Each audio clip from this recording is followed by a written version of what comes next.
Welcome back, and thank you so much for joining us right here on Split Screen D&D, the place where we are attacking all things Dungeons & Dragons from both sides of the screen. My name's Tom Quinn, resident Dungeon Master right here at Modern Myth. And I'm Josh Wyden's resident player character here at Modern Myth. Excellent. And I think we got a banger.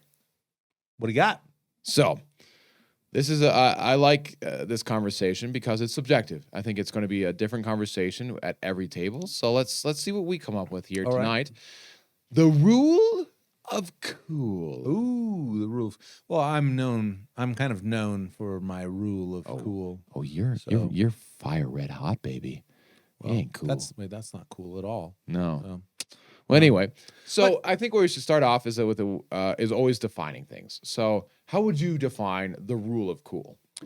The rule of cool, I think, is let's say a clause in the rules contract between DMs and their players that sometimes things are happening that will be so fucking cool, you simply have to disregard what the rules say in terms of adjudicating a sequence of events. Yeah.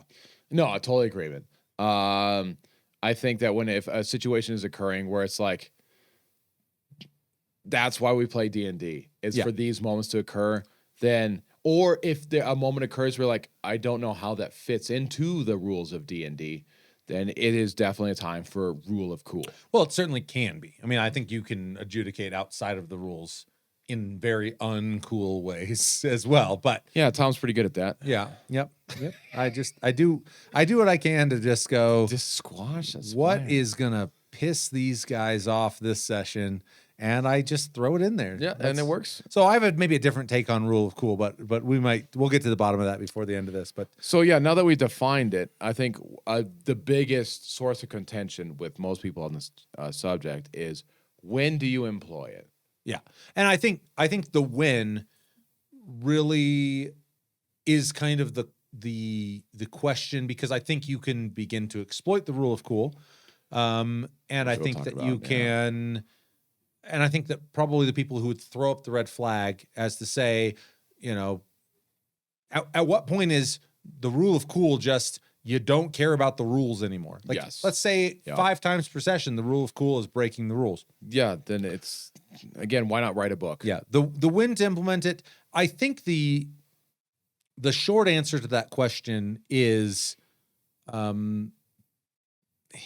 it's a difficult thing to articulate, because I think it's a lot of times it's in your gut as a DM, and I think that's good. It's likely in your gut as a player, because there's going to be times where you look at the situation and you just go, there's just nothing that's going to get me through this one, and I think that the rule of cool really should stand as something that is employed minimally, but I also think that if you are going to fall on the sword of, I use rule of cool a little too often, or I use it too infrequently, I would rather fall on the little too often sword. Okay. And I think anyone who's running a table, their players would rather they fall on that sword than the other. To get more into defining the rule of cool, it's not like, hey, I say I'm going to do this cool thing and it's an automatic success. It's still a dice roll. The dice still determines. Yeah. I think mostly if you were to have, say, a typical, let's say you've got a gradient of, here is what's achievable.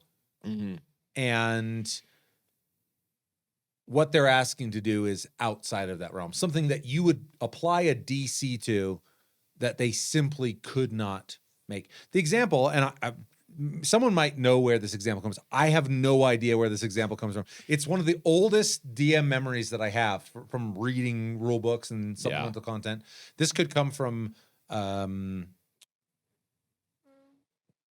it could come from an actual D&D publication. It could come from who knows where. The example that was given for rule of cool, and I think it's an illustrative one, is the party is escaping a collapsing tower.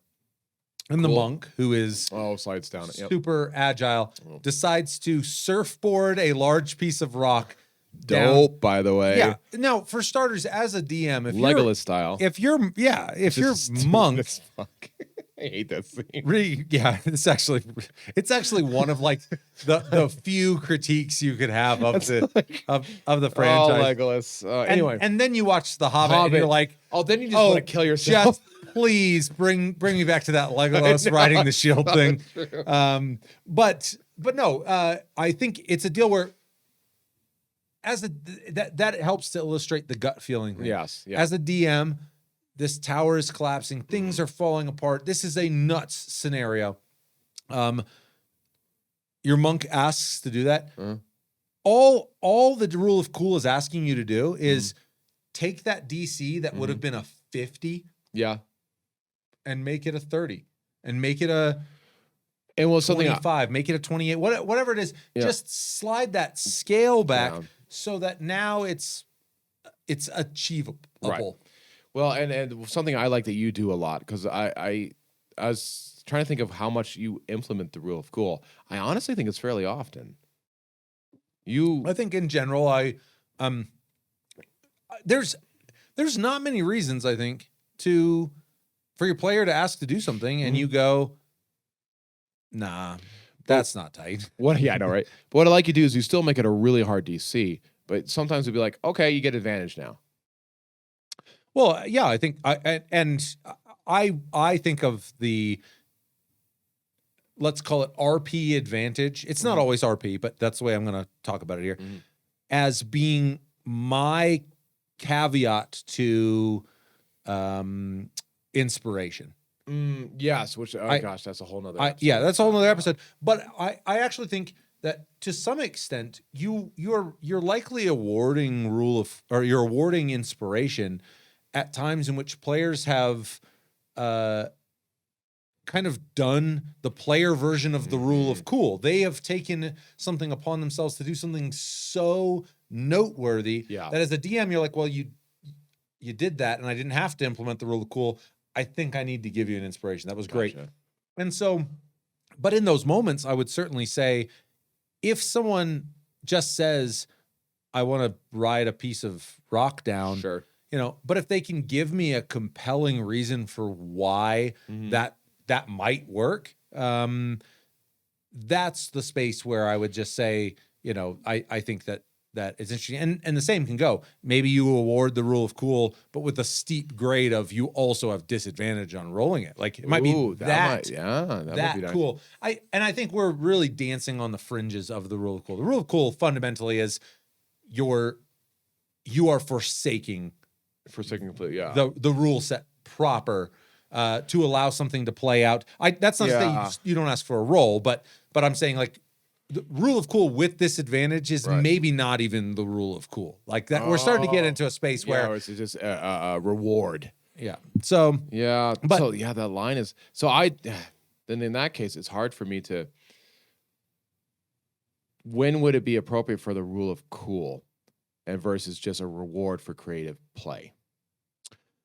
Well, I think to some extent I think people can do something that's creative that is well within their ability to do. Right. And just because it's creative doesn't, but it's when they want to do something creative that is beginning to push the bounds of what their characters would physically, mentally.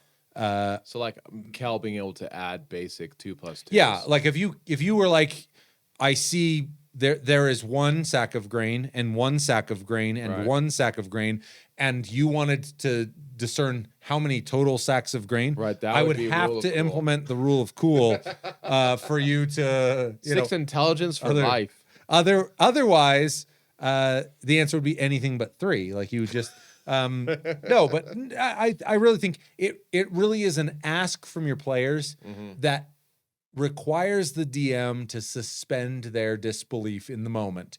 And that's all the reason why the rule of cool tacks on to awesome moments in film so much is we don't want to watch Die Hard where John McClane only does things that a real person would actually be able to do. Right.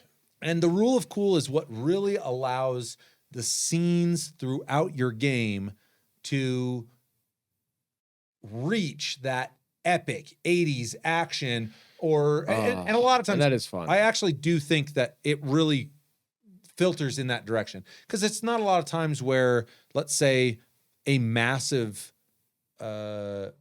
heavy, intense, dramatic social encounter requires the rule of cool. It might be a monster event, but I think the rule of cool, in so many cases, the resolution of the rule of cool results in someone doing some John McClane shit, some Demolition Man shit, it's over the top stuff, but you have to pepper some of those in.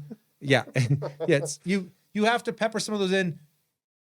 Here's the big caveat. Yeah. If you want that kind of shit in your game. And I think it's completely reasonable as a DM to go, we are playing a 17th century, let's say arcane light, or maybe arcane non-existent. Right. Well, cool. That doesn't mean that there aren't opportunities for rule of cool, but maybe they're less forthcoming. Yeah. Than they would be when you've got a high fantasy setting where people are just doing crazy shit left and right. Right. So I think the rule of cool is a great lever as a DM to be able to inject into the campaign, into the setting, some additional flavor. And that ties into actually pretty well to a point of what is that adjudication going to do to the session, the tone of the session, the table, everything. Absolutely. And if it's an epic moment that everyone's going to rejoice in, it's kind of a no-brainer. Right. But you might also be in a space where right now what's going on in the session is super intense, super heavy, super grounded. You want people to feel that. The rule of cool can take away from that feeling. Absolutely. And I think that the rule of cool, it won't inherently, but you just need to understand that that doing things that are, let's call them superhuman, and I know that once you hit a certain level in D&D, you basically are superhuman. We're there. Yep. Anyway. But that's one of those things where you can lose some grounding, is if you're running a campaign that is a space that is pretty grounded, you will rapidly dissolve that if you start adjudicating in the rule of cool. Well, and so that leads perfectly into something I want to touch on. I always like thinking of positives and negatives. So we talk about the positives, and you've started to hint at the negatives. And I want to go off a little bit about that. What you're just saying is the as heroes, as characters, we're growing in power. So I think the rule of cool should become more implemented the higher level you become. When you're level 1, 2, 3, 4, 5, it's gritty, realistic shit. I think in general that's a reasonable assessment. Right. That you don't want to implement rule of cool very often because you want those characters to understand what they are. Then as you start to get higher levels, then you're like, oh, no, you're not just a farm boy who picked up a sword. You're a true hero. And then you get to implement more. And then when you get to the superhero levels or the god levels, then it's happening. Right. And I think the scaling of that rule of cool, which I think is the way I would think about what you just said. Yeah. And that's also not to say that in those low levels, absolutely, I think you can employ the rule of cool. There can be the rule of cool in those levels might be you decapitate that goblin. Like that might be, maybe to date, literally you and your ragtag group of friends, went out to all you were going to do is just get the mail for old man Hubert back in. Was it Joe Bob? Is that who we keep using? John Bob.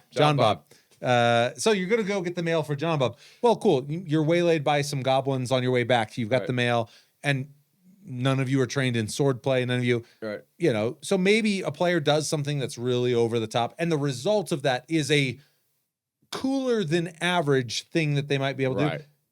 But that absolutely, when they start getting to levels where they are very capable of doing amazing things within the scope of their DCs.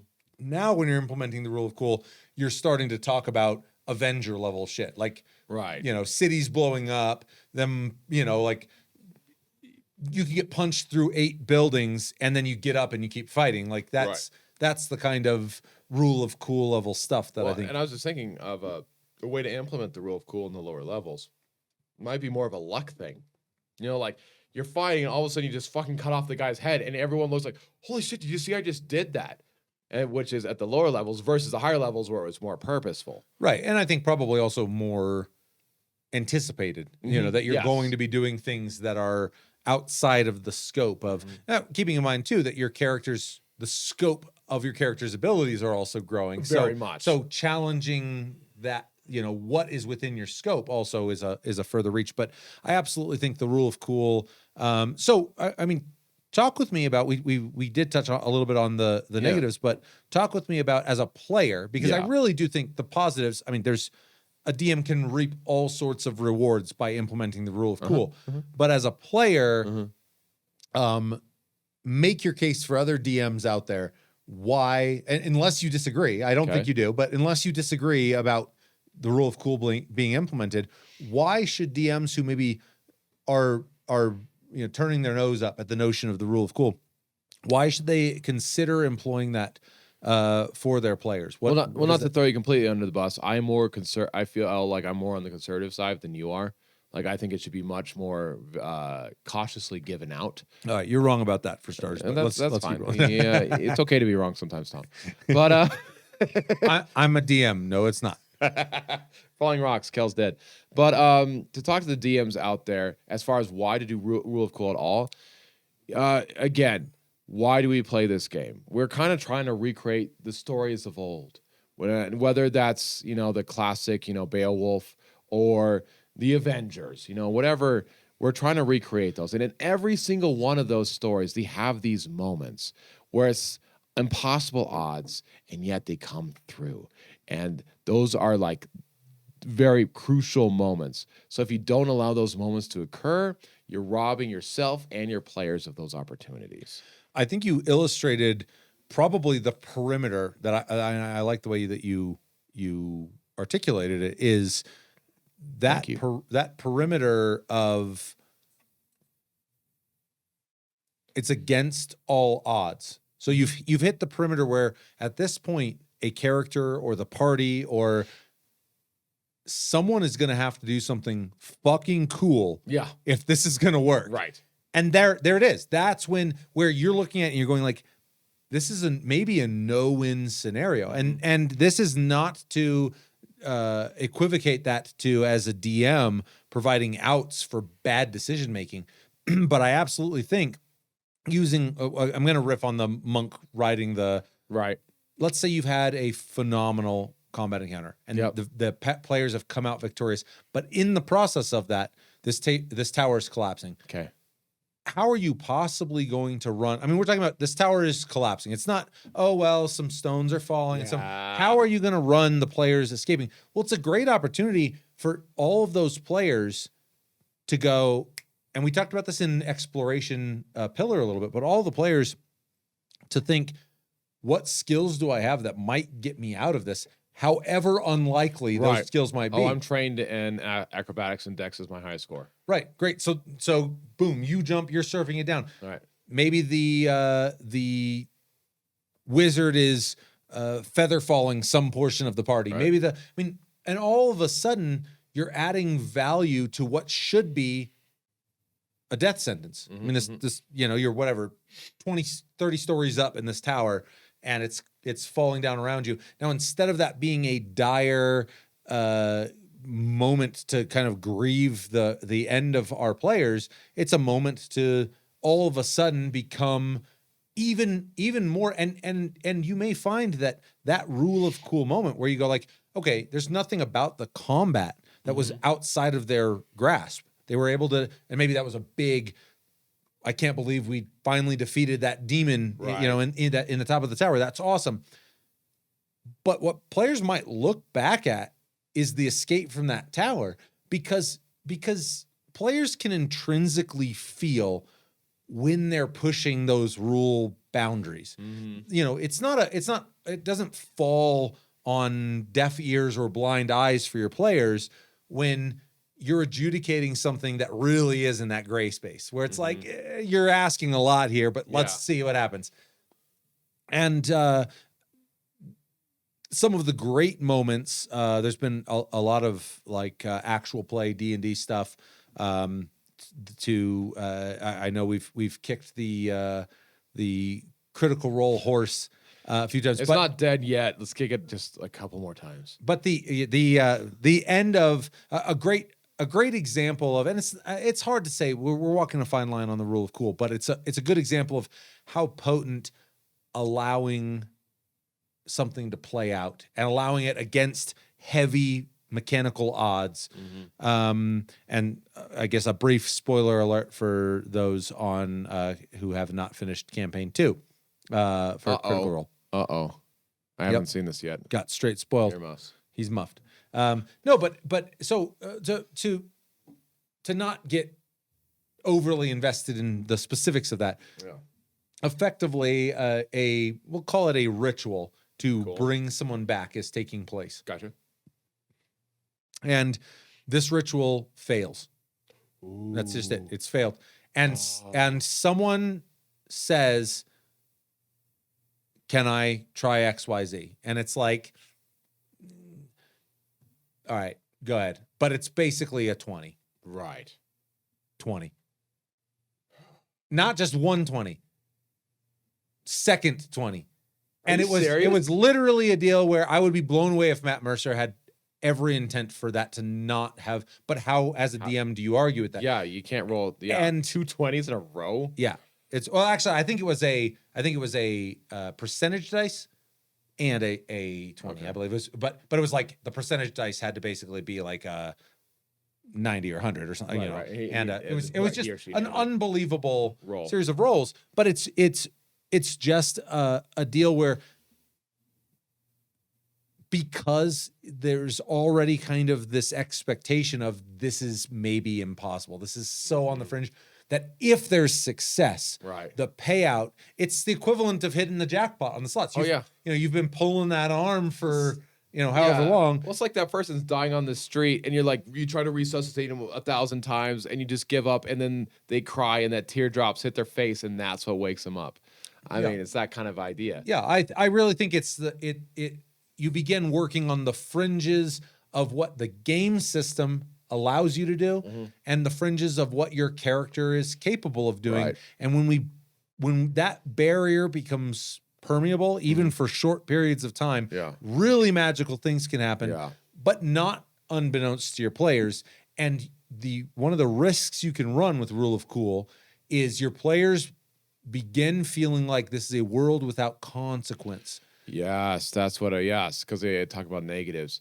Because that takes away, if every encounter happens like that, and again, knowing the rules and knowing when the Rule of Cool is being employed can really help in this. That, hey, the DM's throwing you a little bit of a bone.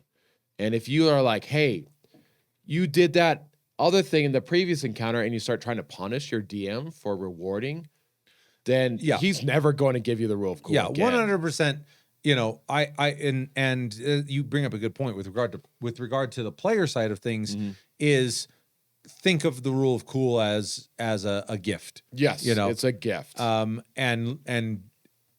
I can say as a DM, don't look a gift horse in the mouth, because those horses are few and far between. Right. When you do. So I was going to say, if you start like, hey, thanks for that gift, where's my Mercedes? They're gonna be like, fuck you, I'm not giving you shit. Go now. So rocks fall, like, everyone dies. You get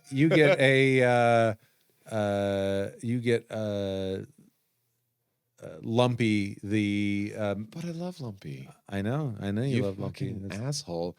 That's all my horses. Your Rule of Cool. Hey, you guys wanted to sleep in the hut? You left your horses out to be consumed? You can say whatever you want. There was a werewolf, and there's things that happen, and I can't control those things. I'm saying, hey, I want to see everyone drop in the comments. DMs, how are you dealing with the tiny hut in your own campaigns? This is actually a pretty live discussion on the internet. Yeah. You think Dispel Magic is obviously the thing that comes to mind. Okay, I don't know too many wolves that know Dispel Magic. There's a DM. I can't think of anything. Okay, fair enough. No, it's just a matter of if you see your that players, was you punishing us for using Liam and you Fighting guys Hut. here, and Fuck what? you. No, hold on. Oh, we're done. Hold up. This No. is it. This is Hey, thanks for tuning in. We're never doing this again. no. This is an important note. I actually got that idea from you guys.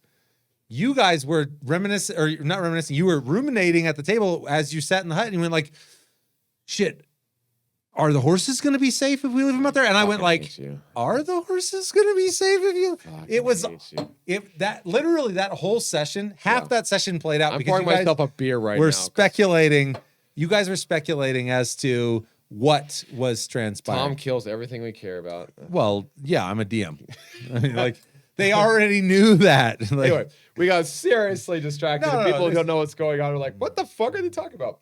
One thing I do want to hit on with as far as the rule of cool, as I was thinking about this subject, is a negative, and that can be is at a table, everyone you have 4 or 5 people. To be very judicial about how you dole out the rule of cool. Yeah, if you'll probably have that player who's super creative and is always doing it. If he's the only one getting the rule of cool, that person is going to actually probably be seen as a negative at the table. It's no longer encouraging other people to do the same. They're now despising him, and it's now seen as a negative.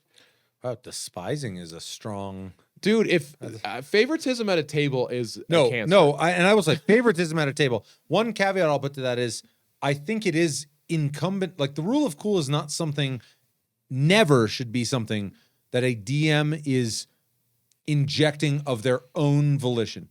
A rule of cool is asked for by your players and you allow it to play out. You adjudicate it as such. Can I do this? You're certainly welcome to try. And so while I completely agree, let's say there's an equal number of asks throughout your table. Okay. They should be adjudicated equally. Yes. But I would not argue, or I would argue against the notion that if you have one player who's always asking to do things that are in that space, right, it's not unreasonable if no one else is, that they're the only one getting rule of cool adjudicated. But I agree, don't allow rule of cool to become a tool for favoritism, because that is such a bad look at a table. Oh, it is so bad. So bad. If anything, I'm harder on Amanda than anyone else. I really make sure that she suffers at the table. That's as every good husband makes sure that the wife suffers. She's the DM of my entire rest of my life. So it's your one point. I basically get to go like, hey, honey, I would like to go on a quest to just chill this afternoon, and she'll be like, quest denied. Quest denied. Milk is required from the grocery store. Right, married life and baby life. Holy crap. But I will say, so okay, let's say you run into this situation, because it happens a lot. I like Crit Crab. If you haven't seen Crit Crab, he's fantastic. Yep. Where there are people. Shout out to Crit Crab. Hey, fantastic. DM in the PM. Let's talk. Is he a DM? I think he just reads shit. I have no idea. Anyway, so a lot of the things I see with the favoritism, if you are as a player are starting to see favoritism happen, we talk about this. I think this might be one of our key points. Talk about it outside of game. Yes. Yeah. Hey, I'm starting to notice that Amanda is getting favoritism because she's your wife and does things that that I only do on Tuesday. Well, that's what I was about to say. Like I'm with her 6 days a week. I got you for 1. So you got to expect about 6 times the reward. I know, right? Sure. So, but to be able to talk about the outside of game and be like, hey, that's happening. And then if it's like the DM's like, okay, then talk to the other player. Like, make it an open discussion. And then if the creative player's like, hey, this is what I enjoy, why don't you guys step it up? Hey, why don't you try maybe a little bit more? But gosh, I think I'm gonna die on this. Communication has to be strong. I don't understand why it's not. Yeah. I mean, I think you hear about so many tables that fall apart. You hear about so many games that fall apart, and it's a real shame because it's a major investment for everyone at the table. Yep. DM. The DM especially. Oh remember that, players. Yeah, remember it. I will admit that we players have nothing compared to DMs. But I think a rapid shoring up of communication would solve so many of those issues. And I do think that the rule of cool space is one of those areas where as a DM, you could find yourself in territory where if you're not being careful about how you're adjudicating it, and even if it's, again, I think outward appearances could end up being such that, oh, it just so happens this particular character is asking for that rule more frequently, you know, but all the more reason that communication needs to be solid. So with regard to rule of cool, yes. I guess one of the other considerations with rule of cool is we've kind of addressed when is a reasonable time to implement it, and implementing it with a certain amount of continuity throughout your party or your players, making sure. Yep. Can you think of a situation in which the rule of cool is really like a damaging factor? Gosh, yes. Well, I guess an argument for it should simply not exist in the game space. Yeah, okay. So again, I think I land on the opposite side where I'm like, it should more be on the side it never exists, because the rule of cool can negate the consequences, and without consequences, it detracts from rewards, and it makes everything feel less real. No doubt, and I really think that's the line of the episode. Rule of cool will make things feel less real because people are asking to do unreal things, right? And if you're granting that. But it makes it feel more exciting and engaging. So it's a balancing act. Yeah. And that really does come down table to table. Again, like I would say that if there was adjudication of rule of cool in, say, somewhere in the, first edition to advanced, somewhere in that space. Ooh, hardcore. If it was being adjudicated, it was a very different animal. I'm sure. It was super infrequent. And I think that that's a good example of kind of how the game has progressed. We've moved more into a space where we don't mind sacrificing on some of the reality of the game. We've been raised on movies. We've been raised on stories. But fundamentally, there are many people out there running old school tables right now. And I have a feeling that their thoughts on the rule of cool are probably no. Rule of cool is breaking a rule set that was, quite frankly, designed to create a punishing survival dungeon crawling experience. Which is fine. Yeah. And so I think it's just a deal where the rule of cool really of almost every conversation that we've had graphs onto each table differently. Yes. I think there are tables in which almost every request could be adjudicated in the sphere of rule of cool, because you're just running a hijinks crazy. Oh, that'd be a weird fucking yes. I hear what you're saying, and I think to some extent, I mean, you have to have a place in which your players realize where that boundary is. It's a joke. It's a one shot. What's that campaign we played where I was Mad Max? And, that was the continuation of an old 4th edition, the interplanar pyramid. We did a bunch of pop culture. Yeah, we did. So it was totally tongue in cheek, and I could see that, and then I wouldn't give a shit. Yep. But when we're talking about a campaign where I'm invested with my character, the rule of cool, I think, is I think you're right. It's seldomly used, but in important areas. Yeah, and I think by taking that and making sure that you are applying it, or I should say scaling it, according to the experience that you as a DM are trying to cultivate at your table. Yep. I mean, ultimately, it really is a deal where if your players are wanting to get into crazy hijinks, they're going to ask you to do crazy things all the time. The ones you choose to adjudicate it within the rule of cool sphere are that's going to begin to set the tone. If you are doing 1 out of 20 requests, Right. well, then probably what you're cultivating is a more grounded, well, I guess that depends on the number of requests. Right. You could have some crazy players, but. Well, then that goes into like, hey, as a player, do I ever want to make a decision that my character would do for the sake of rule of cool? That is a great point.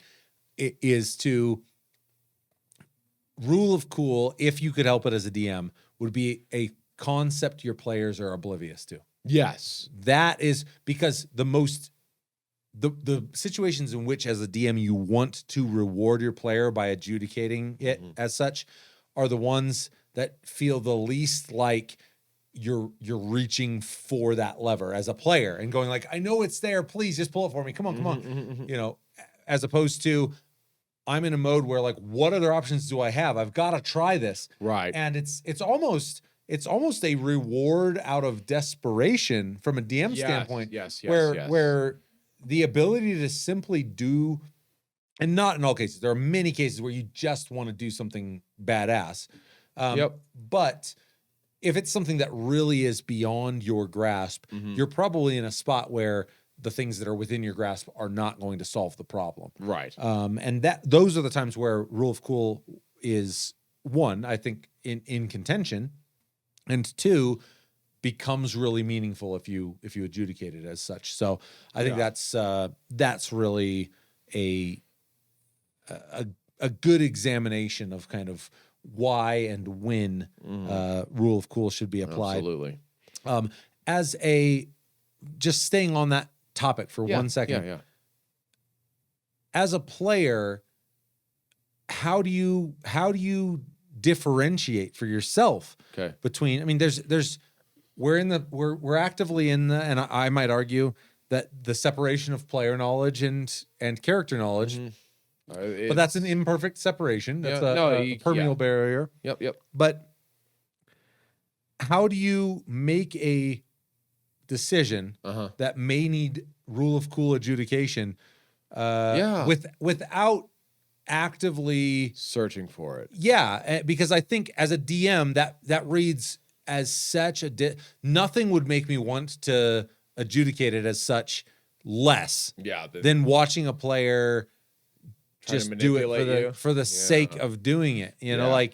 Well, that's exactly what it is. And I think at our table, it happens pretty frequently that I'm not even aware of what is happening a lot of the time. But when it was when I was talking to trying to convince the orc to punch the thing. I think that was a rule of cool moment.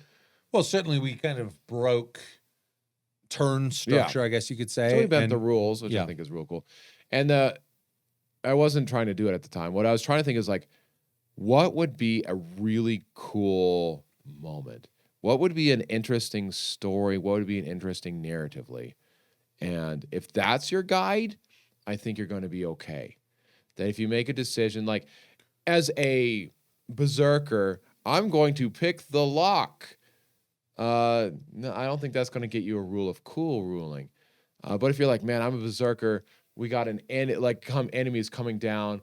The only thing I can find is a giant statue that weighs a ton, and now I'm going to use that as a battering ram.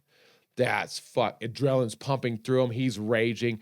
Fucking go for it. I love that scene for rule of. I mean, that's as you were laying that out, I was going like, I would, I would adjudicate. And here's one. Actually, I mean, you just sparked it as I was thinking about that. As a DM, if someone is initiating a rule of cool and there are other party members present, bring them into that fold. Ooh, that's cool. Great. I like that.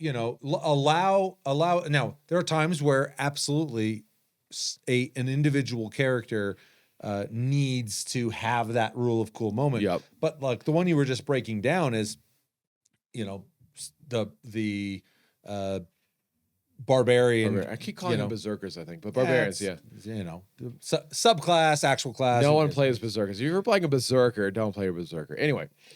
You might get some hate on that one. You might get some. That's OG. I don't think anyone thinks berserker is a good subclass. Anyway, but like full-blown rage, decides I want to push this statue over. I mean, everything optically about that scene makes sense. We've seen so many times where people in literature, in film, and achieve feats of unbelievable strength in a moment where it's do or die. And so what a cool opportunity, as you know, to bring that down, that if another player goes like, you know, like I want to help in some capacity, great opportunity to try and bring them in and take a scene. And that should also be handled with care, because there's times where someone really is deserving of that heroic moment. Yep. But that is just a nod to say that the rule of cool does not have to elevate one player as being like this. Oh man, that's in many cases, I think the party can be asking for the rule of cool, which circumvents the entire. That circumvents the rule of cool completely, because at that point it becomes much more realistic. Well, certainly, I think that their capabilities as a group, right? But I think it's also a deal where you by seeing that cooperation beginning to take place, something where maybe it would have been this miraculous moment for the barbarian to smash the door down, and afterwards everyone gets to go like, hey, nice work with that door, is a moment where, you know, as he topples the statue by themselves, that, you know, then foisting it up the rest of the party, kind of joining in. It doesn't take away from the barbarians moment. Where it's still kind of, there's still kind of a lead in that scene playing out. The fucking halfling like is holding on tight and his feet are dangling, like pretending to help. A comedic moment can also happen. Yeah, I think that the cool thing about that space where you're beginning to kind of defy the physics of your world, and really a lot of it actually is that. I actually think so many requests of rule of cool are simply physically this can't happen. Yes. No, 100%. You know, and so, but being willing to do that, again, you immediately find yourself in a weird space that you are so comfortable in if you've grown up with action films from the 80s and 90s. Rambo. And, well, and quite frankly, I mean, even today, but I think it's taken to a new degree today with all CG and all that. But it really is just a deal where we are very comfortable as narrative consumers in a space where we have dispensed, not even suspended, dispensed with disbelief. You know, we are just watching and going like, crazy shit's happening and I love it. And so even if you're running a game that is more or less grounded, just know, likely as a DM, I mean, whether, you know, whatever your temperament is for the rule of cool, you have been inundated with this type of content. Your players have been, that it's going to take a lot to begin to push them into a place where they're going like, this doesn't seem that realistic, because they just finished watching Endgame. They just finished, you know, I mean, like there's so much, you can't watch an action film now that doesn't go so far beyond the rule of cool. Right, the superhero movies, absolutely. Yeah, and so also keep that in mind, is that all of the experiences playing at the table, all of any of our experiences are relative experiences to those that we've consumed in other mediums, those we live in our daily lives, and that, you know, you if you have a complete aversion to it, I don't think you're going to you're not going to spoil your campaign, spoil your session by allowing occasionally for those rules to be bent or even broken. Absolutely. So to sum up, I think for the player side, when it comes to rule of cool, is not that you're at the mercy of your DM, but you are. Let's be real. Okay, you are. Let's be real. It's 90% of the reason we do this. So it's power trip much, but so your job as a player is not your job. Okay, my feeling is you want to make a interesting story. So hey, think creatively, think outside your box, and don't be afraid to present outside of the box ideas to your DM in the moment.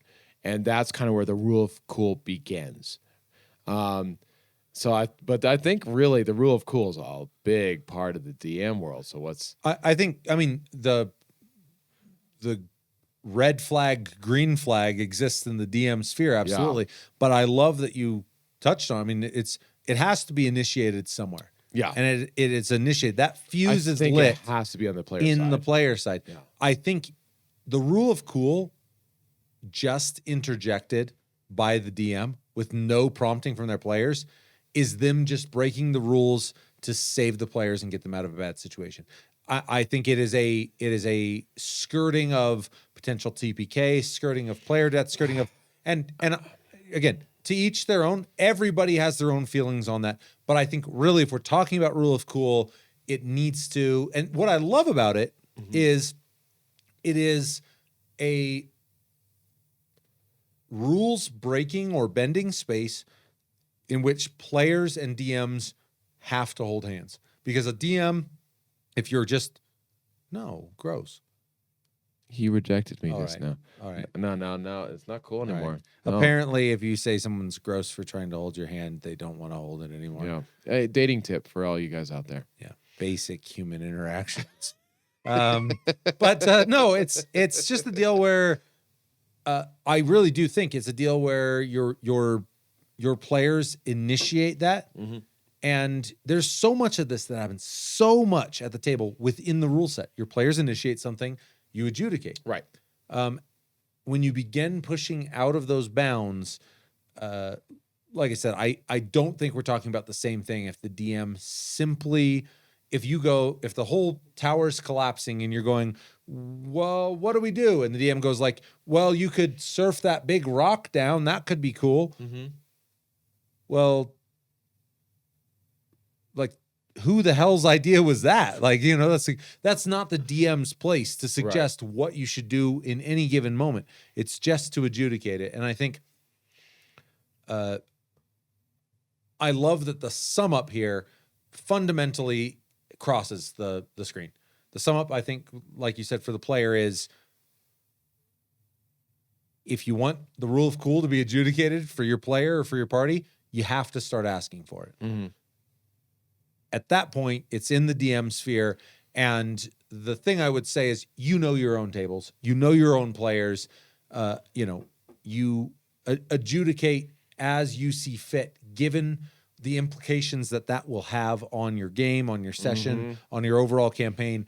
But I would throw a grain of salt in there to say, your players came to the session having just watched the Avengers, having just watched, you pick your poison, pick any action film that's come out in the last Dune, 2 decades. Yeah.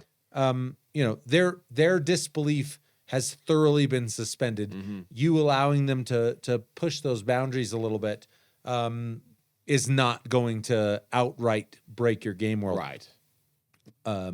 But I really think that's a case-by-case basis. It's a really difficult thing to try and speak to in a general fashion, because it really needs to exist in the broader game space that is existing at each of these different tables.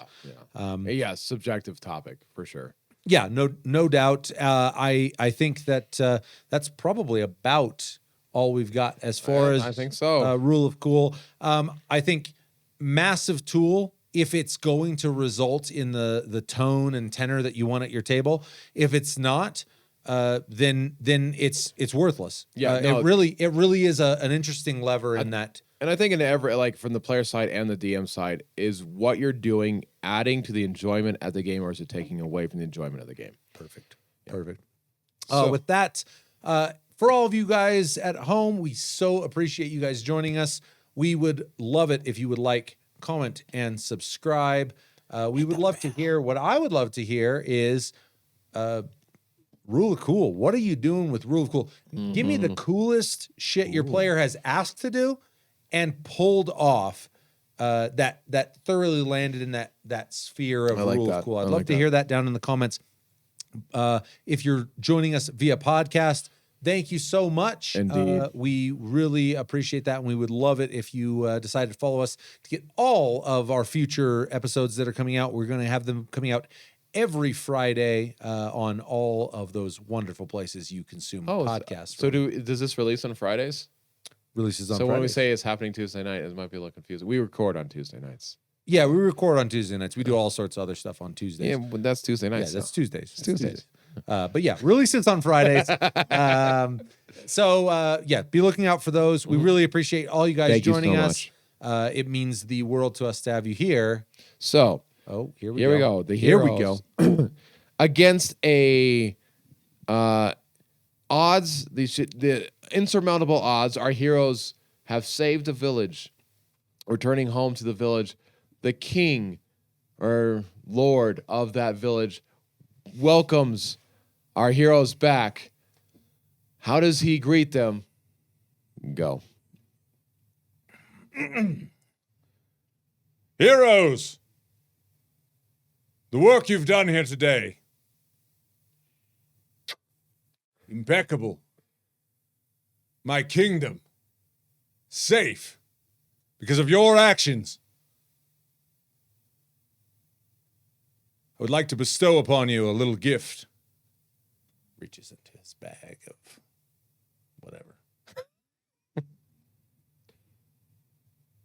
The world is yours.